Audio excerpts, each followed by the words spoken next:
வந்தாச்சு வந்தாச்சு நம்ம தேர்தல் வந்தாச்சு. ஸ்ரீபெரும்புத்தூர் தொகுதி மக்களே, உங்க எல்லாருக்கும் இந்த ராக்கம்மாவோட வணக்கத்தை சொல்லிக்கிறேன். நம்ம ஸ்ரீபெரும்புத்தூர் தொகுதி வேட்பாளரா நம்ம காங்கிரஸ் இயக்கத்தோட மாநில தலைவர் கு. செல்வ பெருந்தகை ஐயா நிக்கிறாரு.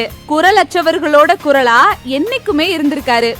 மக்களோட மக்களா நின்னு மக்கள் பிரச்சனைகளை தீர்க்கறதுல என்னைக்குமே நம்ம செல்வ பெருந்தகை ஐயா தவறுனதே கிடையாது. அவர் பேருக்கு ஏத்த மாதிரியே மனசு நிறைஞ்சு மக்களுக்கு நல்லது செய்யறதுல முன்னாடி வந்து நிப்பாரு. ஸ்ரீபெரும்புத்தூர் மக்களே, நமக்கான தலைவரை தேர்ந்தெடுக்க வேண்டிய நேரம் வந்தாச்சு. இத்தனை நாளா நம்மளோட குடும்பத்துல ஒருத்தரா நம்ம கூடவே நின்னு நம்ம பிரச்சனைகளை எல்லாம் தன்னோட பிரச்சனையா எடுத்து அதை தீர்த்து வச்ச நம்ம செல்வ பெருந்தகை ஐயாவுக்கு நம்ம வாக்குகளை செலுத்தி அவரை மறுபடியும் வெற்றி பெற வைக்கணும் மக்களே. ராகுல்ஜியோட நல்லாதரவோட நம்ம செல்வ பெருந்தகை ஐயா அவர்களுக்கு கை சின்னத்துல வாக்களிக்கும்படி இந்த ராக்கமா உரிமையோடையும் அன்போடையும் கேட்டுக்கிறேன்.